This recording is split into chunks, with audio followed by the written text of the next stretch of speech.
Showroom floor buyers, page 6.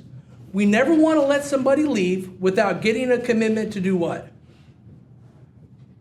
If they're on the showroom, what are we supposed to do every single time? Get a commitment to do what? To buy the car, right? You should never let somebody leave without a commitment to buy the car, whatever it is. When I was 18 years old and he was teaching me how to sell cars, Kyle, I don't care if you get a commitment for $1 a month. Get a commitment for right now, because $1 a month turns into $500 a month. You just got to mentally take the people off the market a little bit. So the showroom floor, internet, and phone, it's all the same customer. Write this down, please. Get a commitment. Page 6. Get a commitment. If I talk to one of your internet buyers in 10 minutes or whenever I call, if they say, hey, I want to get pricing before I come in, and I'm going to buy from whoever has the best price. I want to see your price in writing before I come to the dealership. You guys ever had somebody say that to you? Okay, fantastic. I'll be more than happy to give you the price. That's exactly how I'd buy the car. Let me ask you this. If the price was perfect, if the price was exactly where you wanted to be, if you're like, oh, this is an awesome deal, what would your next step be? Let me ask you a guy that just asked me for the best price in a shop in 9 dealerships.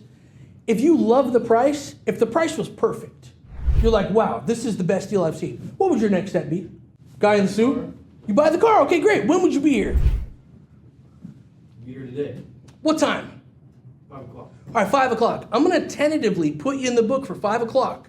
I know that you need to see the price before you come down, and I promise you, we always have the best price. In fact, I'm going to send you a text right now, and there's actually this tool where you can see prices, work out your payments, you get a value for your vehicle. Play with that for a minute. I'm going to go talk to my manager, and then I'll look forward to seeing you at 5 o'clock, okay? I know you want the best price. You're talking to the guy that's going to give you the best price. I tell him that, and I got a commitment for 5 o'clock now. I've just mentally taken him off the market a little bit. And now I go to the manager, and it's not, hey, I got some guy shopping 9 dealerships. He's not going to buy a car. He lives in Vancouver. I think he's a big jack. It's this. Hey, I got a guy who's coming in tonight to do what? Buy a car. All we know is that we don't know.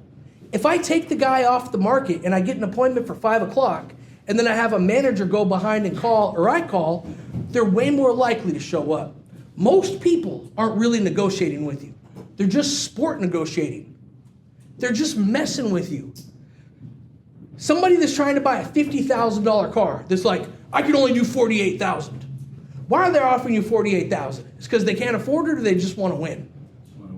They just want to win, and they're buying you.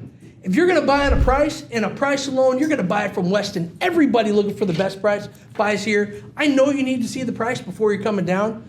If the price was exactly what you wanted, if it was perfect, what would your next step be? Okay, great, awesome. Thank you for sharing that with me. Not everybody says they're going to buy it. Some people are just shopping around. So the fact that you're going to buy it gets me super excited. When are you going to be here to buy it? 6:30, fantastic. I'm going to go talk to my manager right now. I got you in the book. You see the difference? Take the deal all the way.